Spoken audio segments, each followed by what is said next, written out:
We now head to South Africa, where the Independent Police Investigative Directorate in South Africa has revealed that it recorded over 5,000 criminal cases against the police officers in the last financial year. IPID said 53 officers have been fired, while 20 have been jailed for various crimes, including rape and assault. Recently, opposition parties have accused the police minister, Bekithele, of not taking decisive decisions to deal with this police officer menace.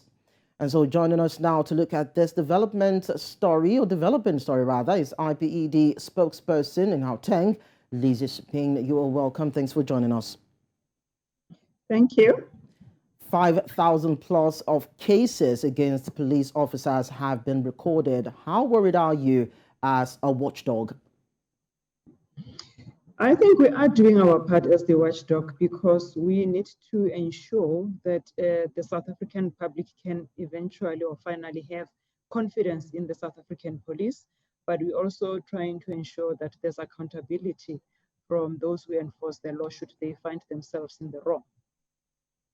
Now, I see there are cases of rape as well in the indictments. How do citizens even have to trust people who are supposed to protect them when they have to stand accused of this sort of crimes? That is why we need to ensure that we do investigations that are impartial, because by ensuring that there's accountability from those who find themselves on the wrong, that would assist in especially professionalizing policing in the South African communities. All right, what interventions are there to make sure that police officers are taught not to toe the line of infringing on the rights of people they swore an oath to protect? We have various recourses. The first one, I would say, it's the courts, especially where there's a criminal element, because we have to refer those cases to the courts. And then there's also the element where we have to recommend to the South African Police Service, especially on cases of assault, to say, can you please take action against your members? And then they would have to institute a disciplinary process and thereafter impose a sanction to the officer. But from our side as well as IPID, if we feel that we are not very comfortable with the type of sanction or disciplinary sanction given to an officer, we do engage with them or make recommendations with them in terms of their policy, in their policies, but we also engage with them through our initiatives that we call them station lectures, where we look at what are their challenges, but also try and caution them to say, when you effect arrests or manage crowds, or when you are on duty, this is how you're expected to handle yourself.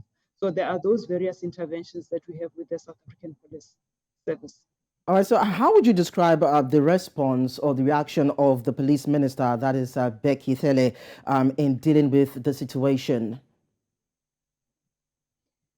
Like I'm saying, our responsibility as IPID is to investigate and thereafter make recommendations to SAPS to take action against their members, but also go the court route if there's a criminal element. So I would say that in terms of the response from the South African Police Service, we have received some positive response because we've secured 239 convictions in the year under review and 53 officers were dismissed from work. However, in terms of the courts, because court processes tend to take long, we only had 20 convictions in the last year, but most of the cases have been rolled over into this new year that we are in, and we have been securing convictions for various acts of criminality.